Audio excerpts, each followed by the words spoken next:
Welcome to Ring of Fire. I'm Mike Papantonio. Coming up on today's show, we'll be talking about the scandals that are taking down some of the most promising heavyweights in the GOP. And the Democratic Party has seen a massive increase in the amount of corporate money that they receive, and we'll tell you what they're doing with that and how they simply love Citizens United. And we'll find out why corporate America is so afraid of the budding alternative labor movement. We have all that and more coming up, but right now, just remember, you've stepped into the Ring of Fire. You can't change Washington from the inside. You can only change it from the outside. Grand jury secrecy rules. For political gain. The press can find out. That has nothing to do with politics, but go ahead. It wouldn't bother me. Oops.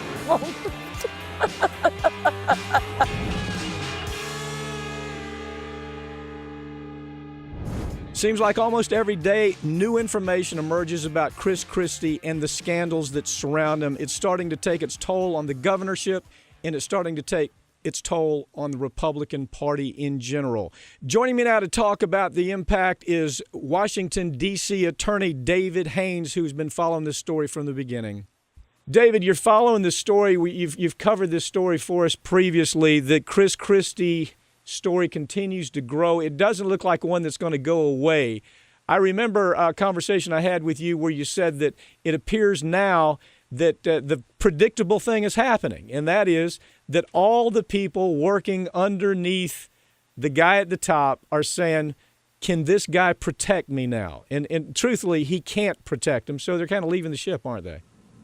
They totally are. Resignations are continuing to mount up, including another one this weekend, and now David Wildstein is directly in opposition to Chris Christie's position, and they're going to be slugging it out in New Jersey, and this does not look good for Governor Christie at all, or certainly for any hopes in 2016. And the question now really is, can he even retain the governor's seat? Not so much will he be the next president.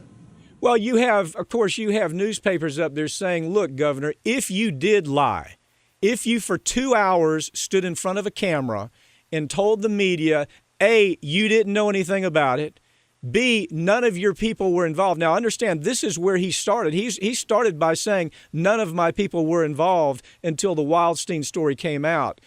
So what is your take on how these cases fall apart for a politician? You're there in Washington, D.C. You've covered these stories before. You see it all the time. What is the anatomy of how these stories start to fall apart? Well, it really is snowballing here for Chris Christie. He's in damage control. He's fighting for his political life.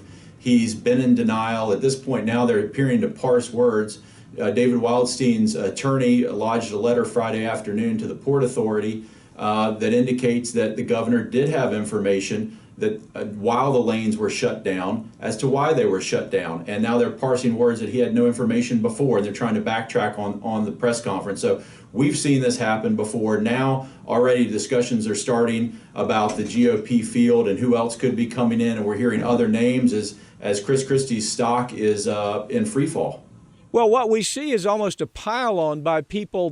First of all, don't you think we're going to see a repeat of the same kind of platform and field of candidates that we saw from the Republicans last time? And doesn't this just promote it further? I mean, this is the guy, along with Jeb Bush, who are going to be front runners. Now, all of a sudden, they're saying 2016 may not be far enough off for them to forget, for people to forget that, A, he lied about the fact that his people were not involved. Let's not forget that. B, he then took, for 2 hours, if you believe what some of these underlings are saying right now, he lied about what he knew and when he knew it. And now add to that, David, what is your take on this Mayor Zimmer, who has said, listen, you want another ugly story? This guy was holding up our relief money after Hurricane Sandy, holding up our money in exchange for a reasonable effort, a reasonable effort on our part to try to make a development take place that should not have ever taken place. And she says, look, I'm willing to plead. I'm willing to take an oath on it. I'm willing to take a lie detector test on it.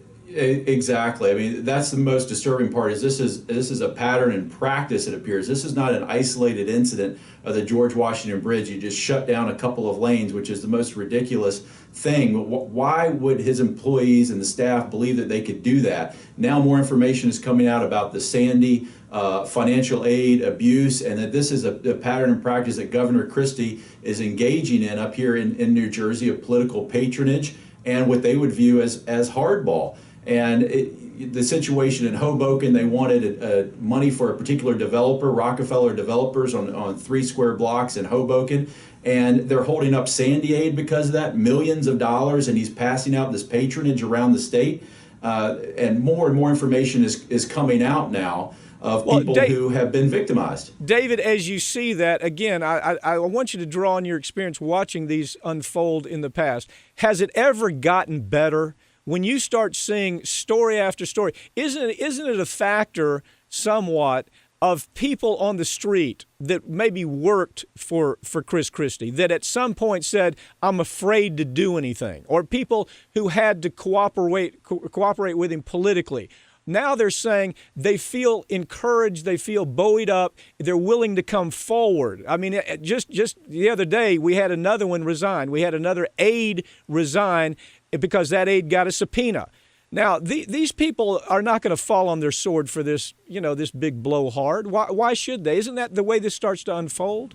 There absolutely has been a climate of intimidation in New Jersey where no one was willing to come out against the governor because he was incredibly powerful and popular there in the state. And now the veil has been lifted, and you're absolutely right, Pap. Now we're hearing stories and information is coming out all over the state of the abuses, and clearly he appeared to be operating as a bully, essentially. And so this is not going to get better for Governor Christie, and he's fighting for his political life right now, as he should be. And this is a former prosecutor of public corruption cases, and this is how he's governing his state. It's incredible. I thought it was interesting that Mayor Zimmer, when she made a statement, when first of all Christie's camp comes out and say, Mayor, you're lying about it, and she says, okay, you think I'm lying? Let's take a lie detector test. Let me swear under oath, and will you do the same thing? Of course, they refused. But when Zimmer started telling her story, it's kind of what you just mentioned, David, is that this guy, you had Christie that was supposed to be the person that ran all the corrupt criminals out of government up in New Jersey. Mayor Zimmer said, I really respected that. Mayor Zimmer was a Democrat who said, I really respected that. And now this whole story just kind of makes that image, that mystique of Christie being the guy to fight corruption, all that is disappearing, isn't it? Absolutely. You're absolutely right. Mayor Zimmer, even a Democrat, supported Governor Christie because of some of the corruption and the cleanup that he had done in that area, which is riddled with crime and public corruption. But now she's seeing, unfortunately, he's taking a playbook out of the defendants who he prosecuted, and very sad. And, of course, the people of New Jersey have been the victims. David, I think of some things that probably have already happened. I think of the criminal conduct that's already occurred. Probably at this point, some of these underlings, the Wildstein types and the people that are resigning day to day, they probably have already engaged into some type of criminal cover-up. Now, that is a felony, isn't it? I mean, the criminal cover-up is a felony. Obstruction of justice is a felony. And so don't these people have to say to themselves, is this worth it? Is this worth my career in my life to lie for this corrupt politician who's nothing short of a political mobster? I mean, if you put a fedora on this guy's head, he starts looking more like Al Capone, a fedora and a bat in his hand, and all of a sudden you've got an Al Capone kind of character here. Why would these people ever not begin lawyering up and start trying to make deals? Well, and that's absolutely right, and they have. And as you said, that's what we've seen play out time and time and again, whether it's David Wildstein now has clearly come out. The Christie administration puts out a memo about Wildstein and accusations of him back in high school that supposedly a social studies teacher accused him of being deceptive. Pap, when they're putting out those sorts of talking points, Governor Christie's team is desperate.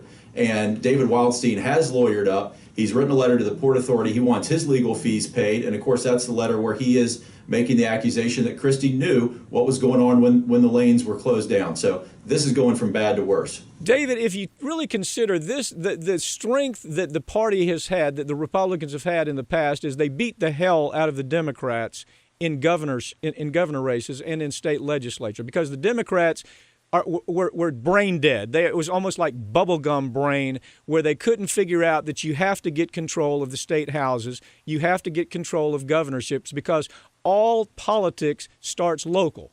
Now all of a sudden you have Chris Christie, who is the chairman of the Governors Association nationally. What does this do to the Republican Party in general? Does it have an effect?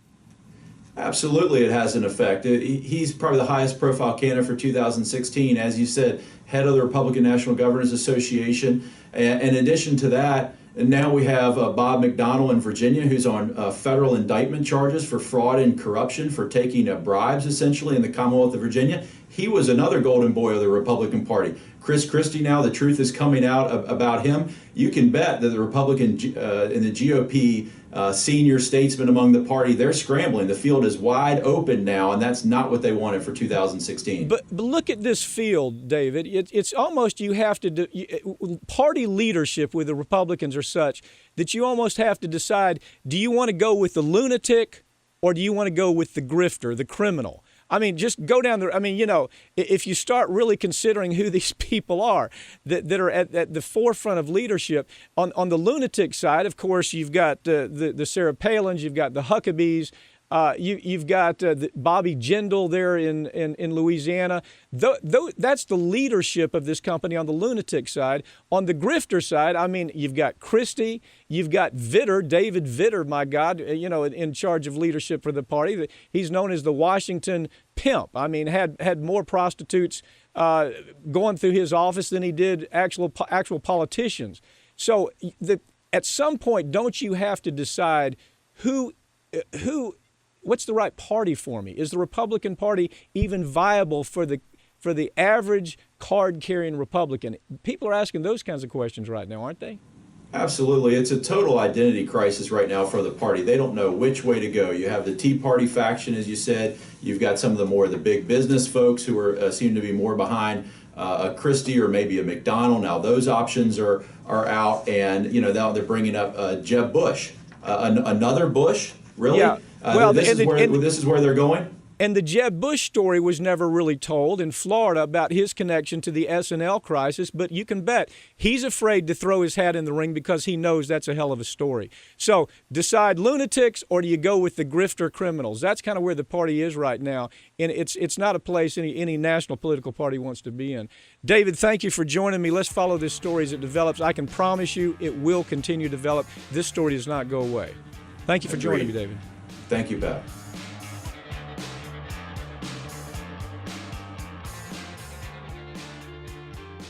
The Democrats have had plenty of opportunities to undo the damage that's been caused by Citizens United, but they've failed to do much about it.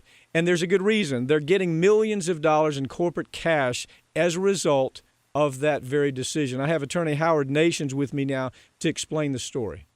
Howard, Andy Kroll with Mother Jones did a great article on asking this question, and that is, what is the difference between Democrats and Republicans where it comes to taking corporate money, is where it comes to taking that 1%'s money so they can get reelected? What's your take on the way this story's developing with all these new PACs that are popping up? Priorities, for example, the Priority PAC for the Democrats, and then, of course, on the other side, a ton of Republican PACs. What's your take on it? Well, to answer the question directly, the difference between the Democrats and the Republicans so far is that the Democrats have spent the money they raised much more wisely, because they had resounding victories last year while Rove and the Koch brothers really took big hits.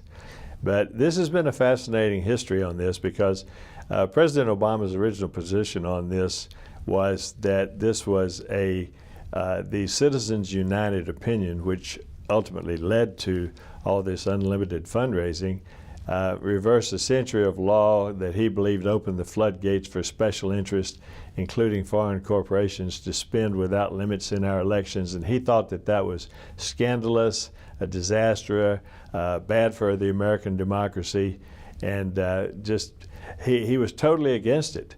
Yeah, I remember. It was almost. I remember him coming out a couple of times, and by way of the House spokesman, and by him directly saying how it's corrosive, how it's destroying democracy, how we can't have it, how if we don't get it under control, we'll not have a political system that's sustainable. And then I guess the experts took a look at it and they said, well, isn't that just a bunch of mumbo jumbo talk, because we have the Obama administration doing exactly what the Republicans are doing. But really, if you think about it, Howard, they almost have to. But tell us what the Democrats have been doing as far as PAC money, kind of the 501c4 PAC money.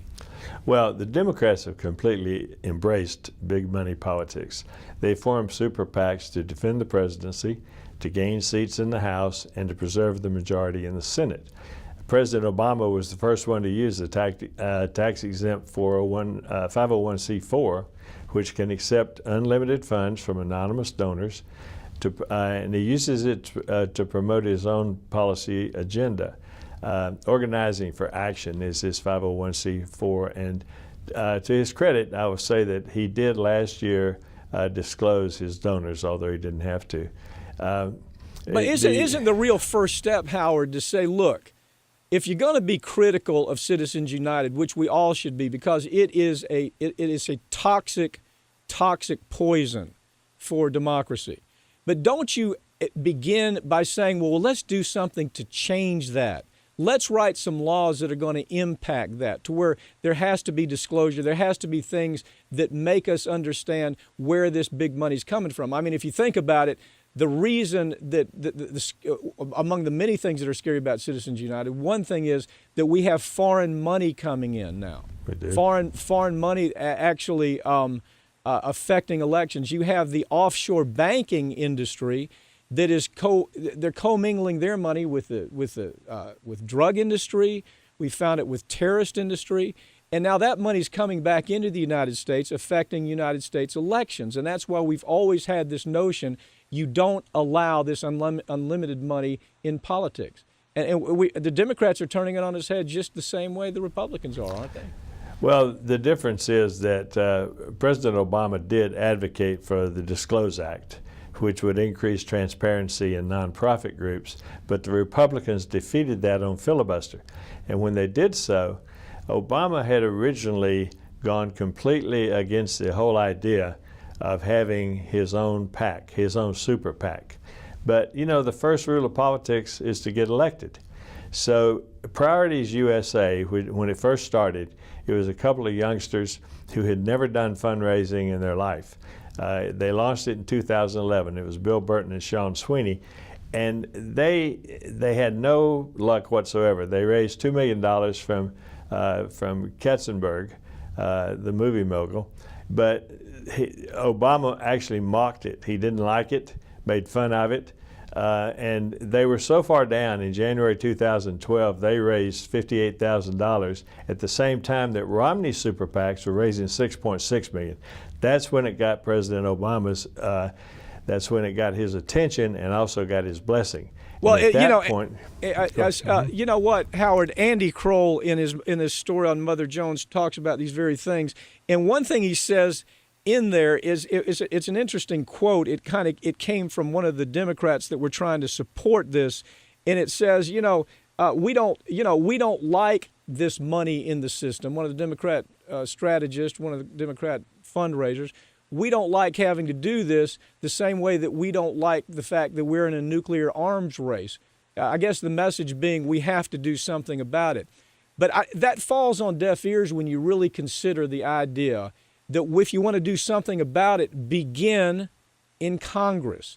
Begin by changing laws that affect all of this.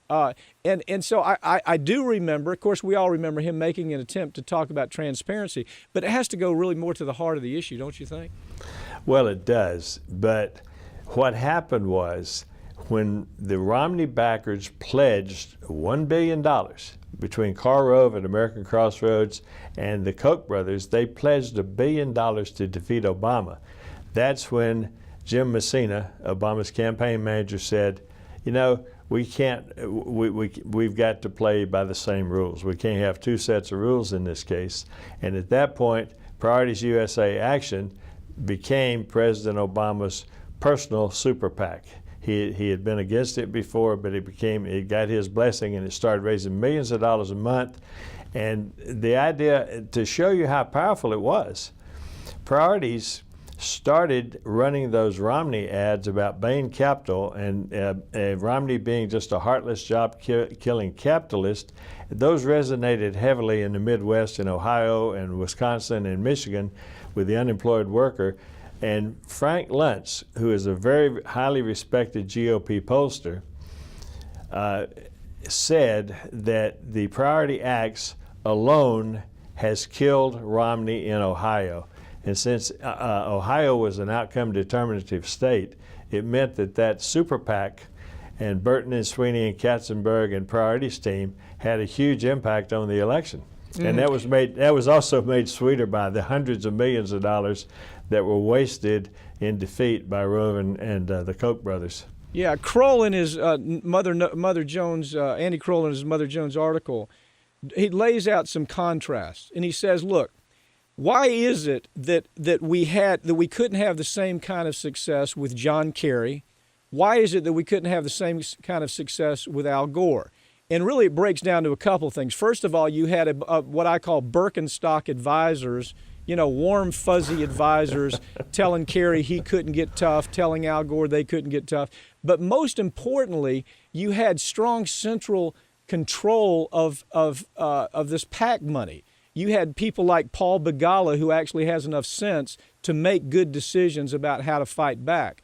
So when you compare the PAC money, it is startling. Here are the numbers. I know you've seen this, but this is what Andy Kroll reported. He said 7 of the 10 biggest super PAC funds in the United States, 7 of the 10 supported uniquely Republican efforts in 2012. And so if you take a look at it, we're kind of still outgunned. If you're progressive, you're outgunned. But and if you're progressive, I'm not certain these PACs are there for you anyway, from the Democrat side or the Republican side, because really, if you take a look at what's happening right now with Hillary Clinton, they're inventing Hillary Clinton. She's the darling of the Priority PAC, and all the money's coming from Wall Street, isn't it? Yes. What's happening now is the Republicans' worst nightmare, because Priorities is merging the two most powerful political machines in the country, which is the Clinton machine and the Obama machine, and they've already officially endorsed Hillary. And you're now getting Jim Messina, the campaign manager for Obama, is now going to be co-chair of Priorities. Buffy Wicks from Obama campaign, executive director of Priorities. Jonathan Mance from Hillary finance director is now the fundraiser for Priorities. And they're merging together with board members from Media Matters, Emily's List, Clinton White House aides. They're merging with, they're acting in concert with the Service Employee International Union, with Planned Parenthood, Conservation Voters, who incidentally— That's a strong coalition. Who incidentally have their own super PACs. Yeah. But they're going strongly, and if you compare that with what the Republicans are doing at this time, when they're splintered in so many different directions, they end up with 4 people responding to the president's State of the Union address. So you're going to have a huge coalescence of the Democrats. The question is whether it's a good thing to have it coalescing under the auspices of one of these super PACs. That's the big issue. Well, the super PACs will be running government unless somebody goes in Congress and does something about it. And I'm not thrilled, to be frank with you, Howard, that it is Hillary Clinton that's the pick of the priority money. It seems to me like right now we're at such an important time. We ought to be paying more attention to people like Elizabeth Warren and Bernie Sanders if we're actually going to change anything in this country. So the very fact that this priority money is going there, it doesn't give me a warm and fuzzy feeling, but that is what the Democrat Party has become. It is merely an extension of Wall Street. Howard Nations, thank you for joining me, okay? My pleasure, Mike.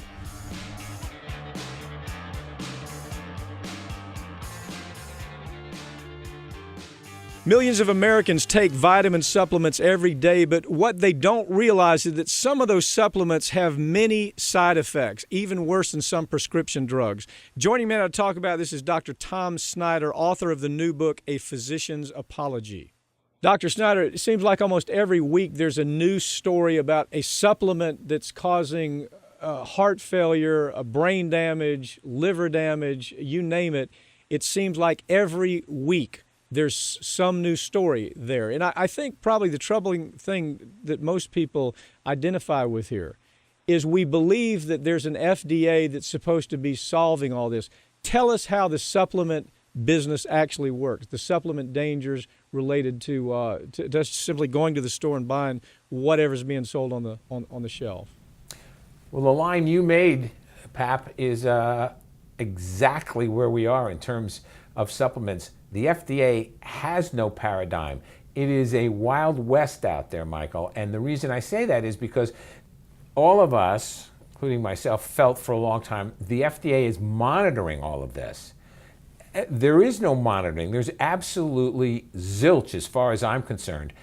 In fact, the only negativity that happens to supplement manufacturers is if they state that a particular supplement will cure a disease.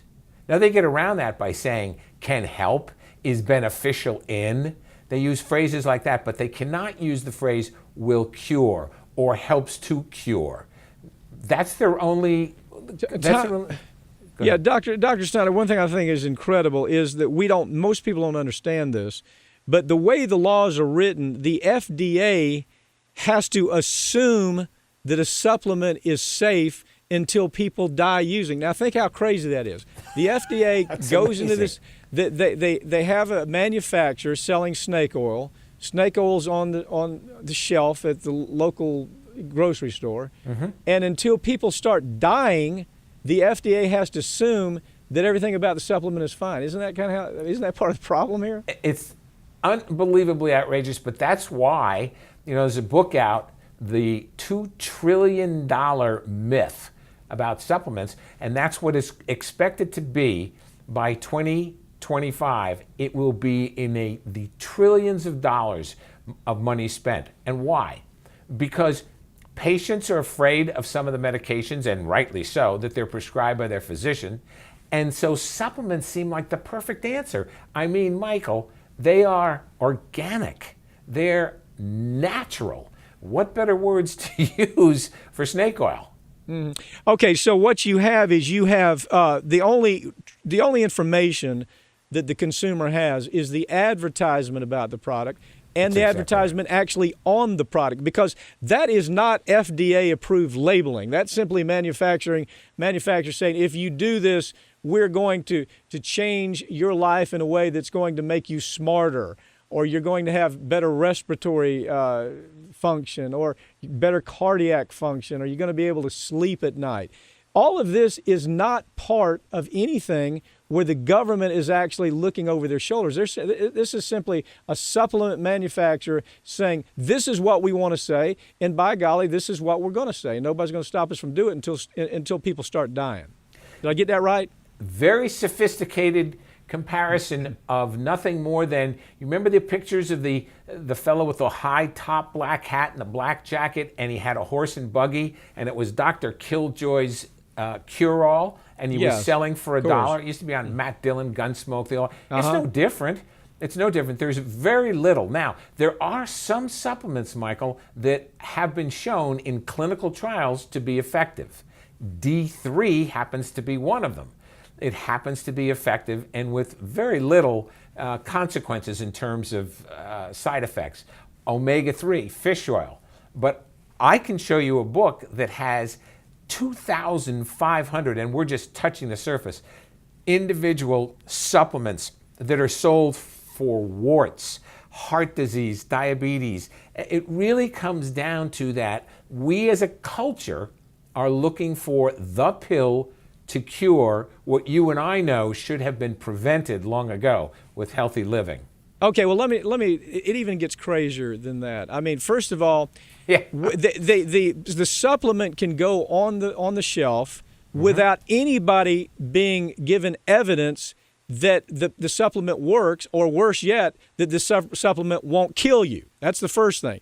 The second thing is that the manufacturer can put the product on the shelf knowing that there's side effects and choose not to give any warnings about the side effects. Absolutely true. So that's that. Okay. So I look at something that you wrote. You were talking about something called bitter orange. Use bitter orange to explain how crazy this process has become. Yeah, so bitter orange is a supplement that was found to be helpful, quote unquote, by advertisers in helping you to lose weight. Now, what is it really? It was a stimulant, no different than amphetamines, if you will, that, oh, if I use that word, people will go, oh, I think those are bad. But bitter orange, Michael, come on now, we put that in our drinks. It's got to be wonderful. No, raises high blood pressure, increased risk of stroke, increased risk of cardiac death from a natural supplement. And it is in zillions of different products. And let me point out, it's not anywhere on the label that it'll cause you to die. There's no mention of that. Okay, add to that the fact of synergy. When you have a product on the shelf and it has several different kind of, let's say, herbal contents. You put 4 or 5 different herbs in there and it's supposed to cure your sleeping. You're going to wake up happy in the morning. You're going to be able to run 10 miles because they've put all these herbs in there together and everything's going to be better for you. Talk about the synergy of all that. Yeah, I think the synergy is so important because nobody mentions it. You are, but most people would understand if I said, listen, there's a synergy in using the medications that have been prescribed to you. Your gastroenterologist prescribes some, your family practice prescribes some, your heart doctor. Those all have synergistic competing effects, but nobody looks at the synergistic downside of supplements because they're natural. So when you add bitter orange, for example, with, I've got a little cold, I'm going to take some neosynephrine nose spray, another, if you will, we call them big words, sympathomimetic, but an increaser of blood pressure, the increase of strokes, all of those rise dramatically.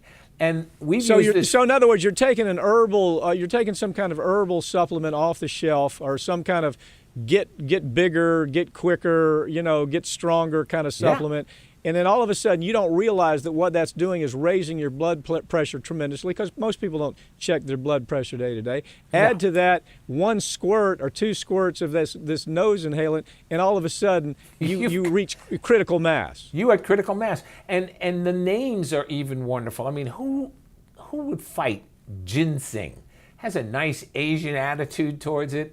Must be wonderful. Add ginseng to bitter orange. Oh my gosh, you've got a major catastrophic hypertensive problem going on. Even omega-3, which is fish oil. Everybody's heard of fish oil. It's supposed to be really good for you, and it is. There are lots of studies that show that the proper amounts of omega-3 are effective. However, if you suddenly decide you want to have cataract surgery, or you're going to have your gallbladder out, omega-3 will make you bleed. Not good for the surgeon, and certainly not good for you post-operatively. Yeah, okay. Well, let me add some other points to this as we go through this analysis. Contaminants. Along with synergy, you also have contaminants of these products that are coming in from China, India, all over the country. Talk about how contaminant is so dangerous for some of these supplements that you need to try to understand. Yeah, it's tough to get your hands on it because there are so many different manufacturers. Even if you have a brand name, they're getting their product from India or China. Do you understand what I'm saying? Yes, of course. So that in itself will fool you. I'm going to give you one quick example. There's a supplement called DHEA. And DHEA is actually a very potent hormone. We have it in our body, our adrenals make it, but it's also something you can take as a supplement. Therefore, could be potentially dangerous. We took 25 bottles of DHEA from different companies and studied them. And they all had 25 milligrams of DHEA in them. But when we studied them, only one of the 25 bottles had 3 milligrams. None of them had 25 milligrams, and most of them were sawdust.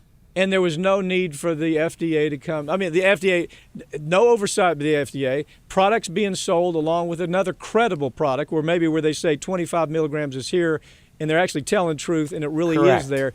Okay, but add to that, don't you also have the contaminant issue of finding pesticides and heavy metals and actual huge. prescription medication used in some of these supplements? No, absolutely. In fact, one of the fun things to do is to take some of those supplements. Now, we know that iron can be toxic. It's a good thing, helps make red blood cells, but too much of it will hurt you and I. It'll ruin our hearts. It'll ruin anybody's hearts.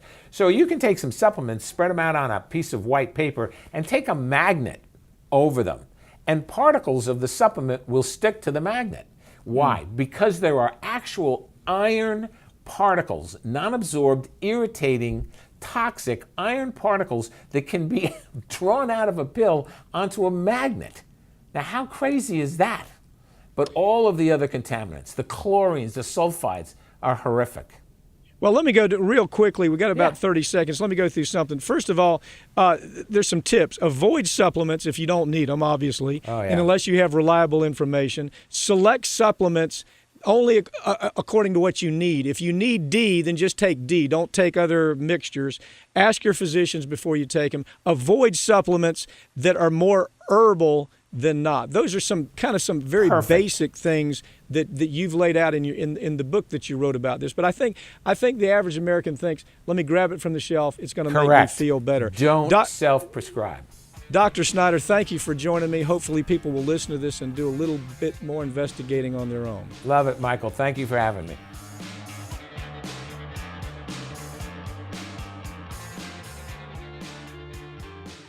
The One Percenters have launched an attack on the poor, and they want Americans to believe that they, this 1%, are the persecuted, that they are somehow the victims. It's almost laughable. But joining me now to talk about this is Richard Eskow, host of Take Action News. Richard, poor, pitiful billionaires. It's so sad to hear that we're mistreating billionaires like we're hearing lately. I mean, how have we gotten to the point to where we mistreat billionaires so badly? Well, I guess we're just not grateful enough. And, actually that is the theme. A lot of people have written about Tom Perkins, the billionaire or mega millionaire who compared what he called progressive criticism of wealthy people to Kristallnacht. But a lot of people have missed the point, too. It's not just that this guy's a jerk with a lot of money. The point is that jerks with a lot of money are controlling our political system now. So if you want to go out there and you want to be a member of Congress, you want to be a senator, you want to be president of the United States, you got to spend 5-6 hours a day soliciting this kind of guy for money. What does that do to a human being's soul and reputation to have to listen to that day in and day out? And what does it tell us, Mike? What does it tell us about the psychology of the people who are controlling so much of our economy and so much of our political process, that after being given so much, John F. Kennedy used to say, to those who have been given much, much is expected. The new psychology has been, it seems to be, to those who are given much, let me get as much as I can, whether it's money, wealth, adulation. What was this all about? In the case of Tom Perkins, as it turned out, I think I was the first one to dig this up, but it got around quickly enough. He mentioned Danielle Steele, the romance novelist who he used to be married to. And so, what the heck does that have to do with progressive criticism? And he mentioned the San Francisco Chronicle, and, well, that's not the people's world. You know what I mean? That's just an urban newspaper. So I did a little digging, and what had the San Francisco Chronicle, the People's World of San Francisco, said about Danielle Steele? Their architecture and gardening columnist had said that her hedges were too big and crowding out the sidewalks. So to Tom Perkins, that kind of criticism was, one, progressive attacks on the 1%, and two, just the same as Kristallnacht, when 91 Jews were killed by vicious rioters, paving the way for the Nazi regime. I mean, these people are sick, they're twisted, they're distorted from reality, and they have a lot of influence over our political process. And I'll close with this. Who's Tom Perkins' one of his closest friends? Rupert Murdoch. So now have a situation where that worldview is increasingly affecting what people see and hear, and we wonder why our democracy is in trouble. Okay, let me ask you a couple questions here. First of all, does this get legs with the crazy 1% right that believe that they honestly, Jamie Dimon, for example, believes that he operates in a sphere well beyond what most of us operate. Has this gotten to the point really to where the rank and file 1%ers think that this is correct? Well, it's funny because there's a little split in the 1% too.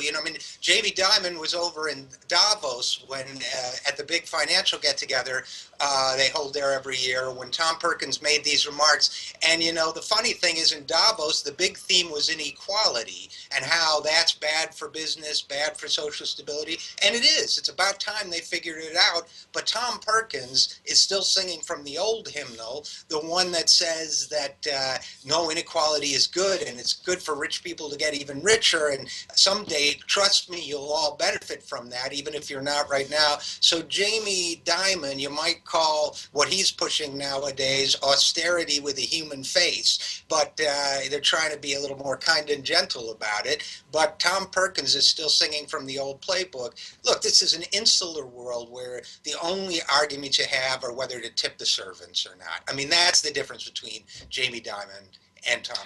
Okay, let me ask you this.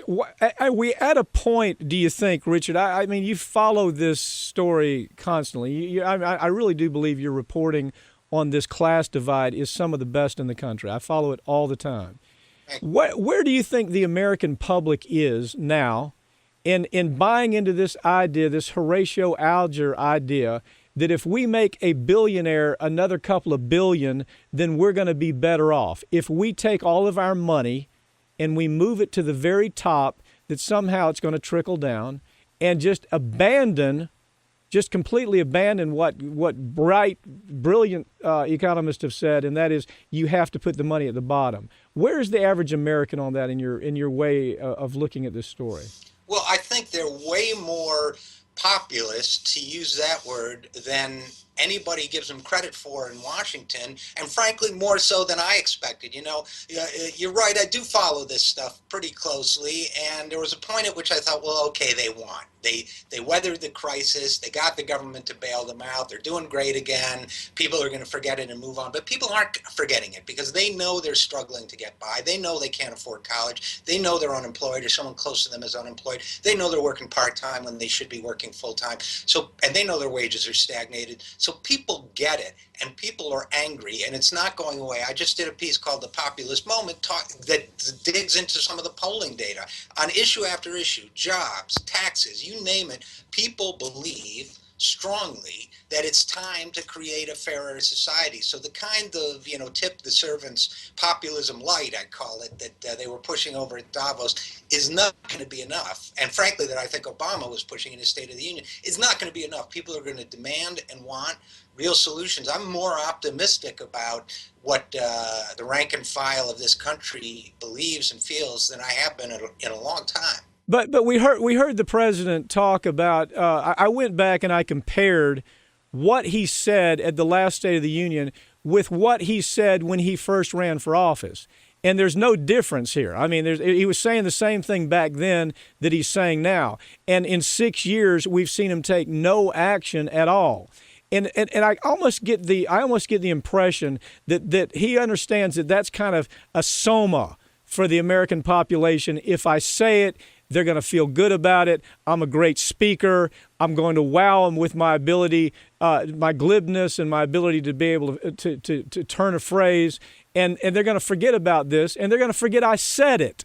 Because if you think about it, Richard, he said the same thing 6 years ago. I mean, Go back and take a look at what he said when he was running for office. There's no difference in what he said on the State of the Union, and nothing's happened in 6 years. Well, no, that's true. I mean, I think he kind of went full circle. He said that stuff to get elected, then he immediately did to the austerity talk. when he had to run for re-election, he got progressive again, then he pivoted again, and now he's going back. Yes, that's true. And the big danger, I think the goal is to inoculate people against real change with a little bit of talk. But that's my theory. But the biggest danger here is that not that kind of talk is going to fool people, because I don't think it does. I think people know what's going on around them. The biggest danger is that people are going to think, well, if that's the best the political system can give us, they'll get disillusioned and they'll give up. And that's my big concern, is that people will walk away from the process rather than saying, no, that's not good enough. We don't want just talk. We want action. And if you don't give it to us, we'll vote you out of office and get somebody. Let's make some comparisons here, because you've followed this issue on both sides of the Atlantic.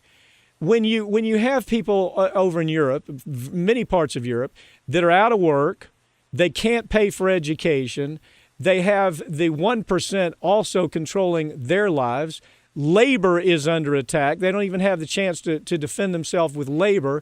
It's questionable whether or not they can many times even pay for their mortgage. When that happens in a place like France, or it happens in England, or it happens even in Germany, you see a different reaction. It's not just, oh, poor, pitiful me. They actually go to the streets. What in the hell is the difference here, or is there a difference? Well, I think there is a difference, and my theory is learned helplessness. That the difference in France and in some of these other places is that they have a much better social safety net than we do. We live in a country where most people are 1 or 2 or 3 paychecks away from poverty. They don't dare go into the streets because they might lose their jobs. They don't dare demonstrate because they figure, nothing works anyway. We all voted for Obama and look what we got. So there's that learned helplessness, whereas in Europe they know, look, we set up a good social safety net once when we were facing hard times at the end of World War II. We can do it again, and we're not going to stand for this. And so I think what we got to do in this country is make people realize that this is not the way it has to be. This is not an act of God that makes you 1 paycheck away from poverty. This is an act of government. This is a series of policy decisions, and we can get out there and we can force change. So we've got to let people know it's possible. Turn it around. Right. Richard Eskow, thank you for joining me. Somebody who understands populism well. Hopefully there is a future for populism in this country. Thanks for joining me. Thank you.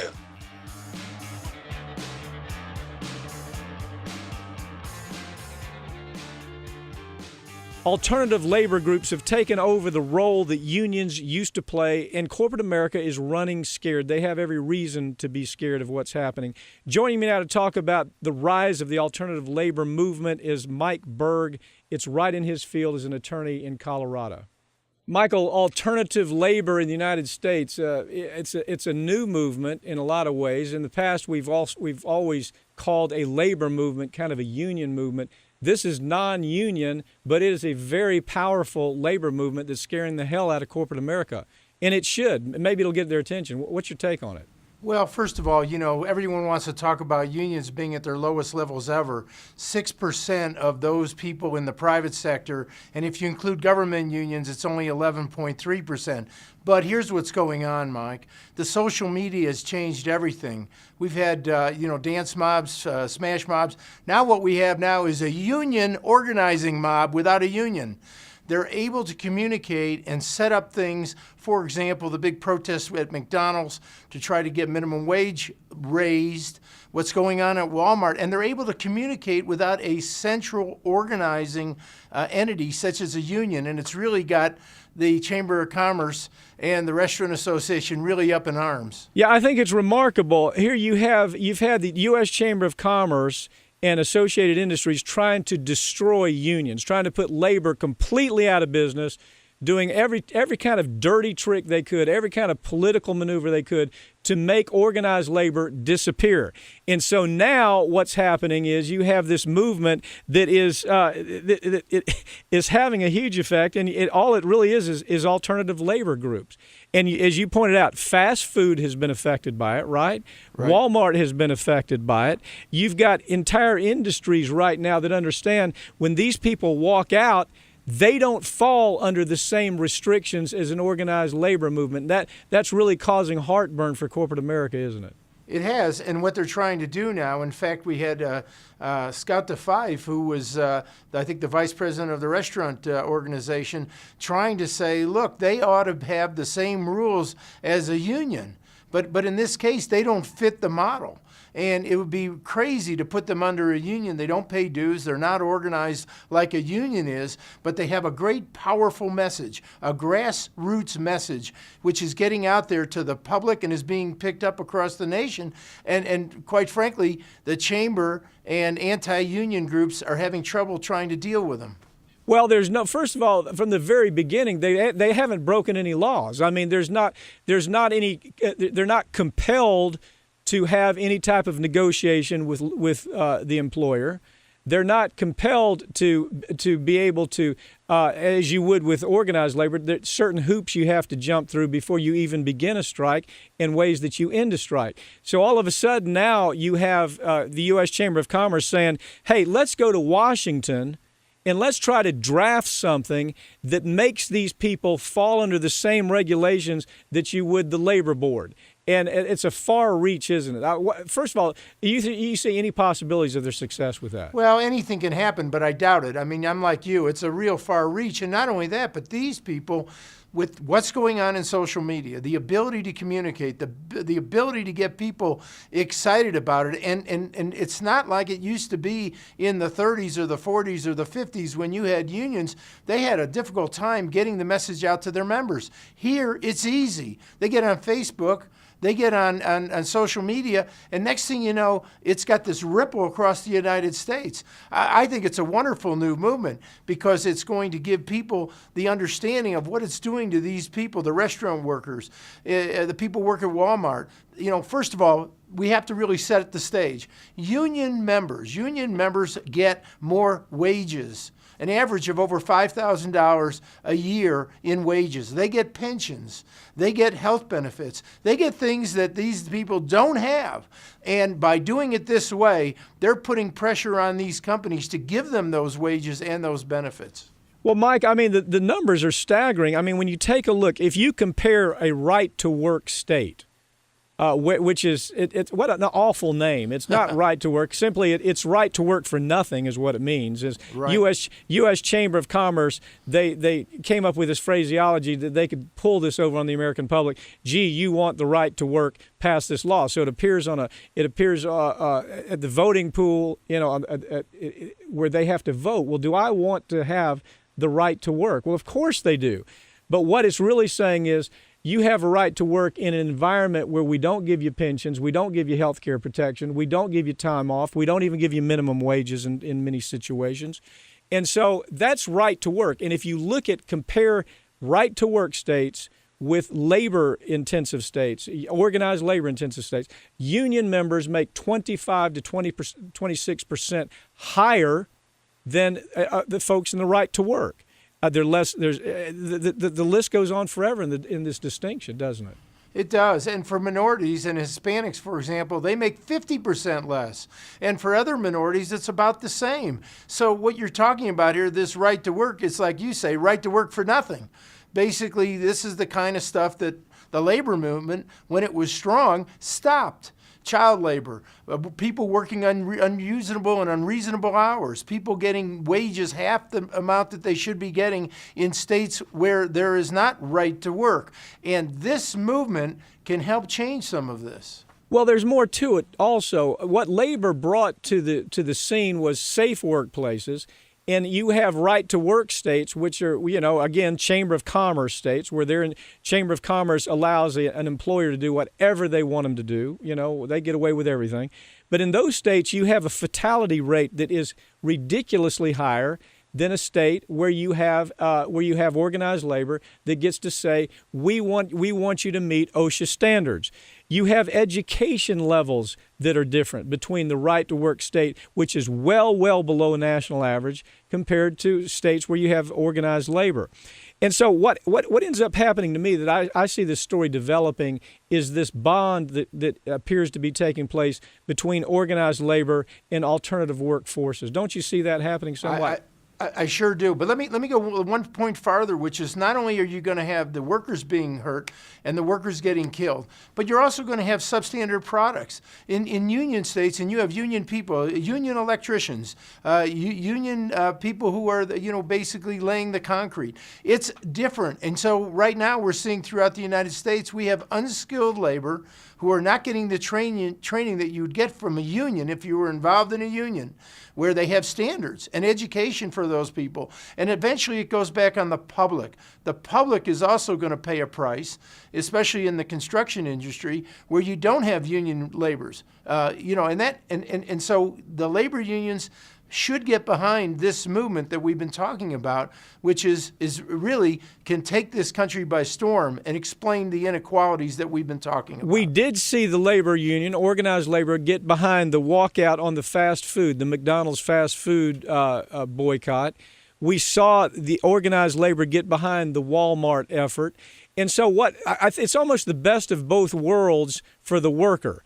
Because I don't care how many people you go out and try to hire to replace the worker at Walmart who leaves for 3 or 4 days. You can't replace that worker without a huge investment of money, without all types of just absolutely disorganized disaster. And you can't do that also with a fast food setting. I mean, you don't simply say, well, we lost 25 employees here at McDonald's today. We're simply going to go out and hire 25 more, and we're going to be back at speed here overnight. It doesn't work like that, does it, Mike? So this is effective. It doesn't, and it puts the issue in front of the American people because they're getting on the internet, they're getting on Facebook, they're getting on even on the national news, which is, look, how can anybody live on $7 an hour? You don't have to be a great math student, and I'm not one of them, to know people can't live on $7 an hour, and it brings it right to the forefront.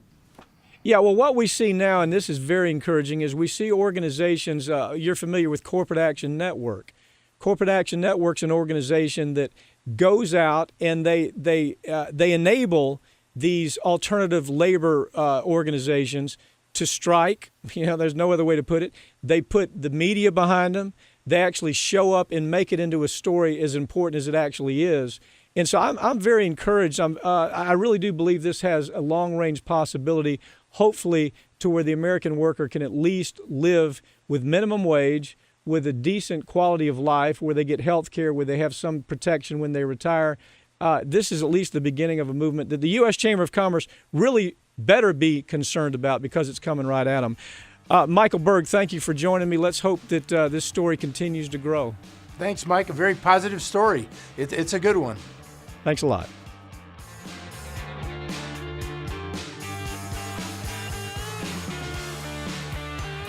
That's it for this week's Ring of Fire, but you can keep up with us throughout the week online at ringoffireradio.com or on Twitter at Ring of Fire Radio and on Facebook. I'm Mike Papantonio. We'll see you next week right here on Ring of Fire.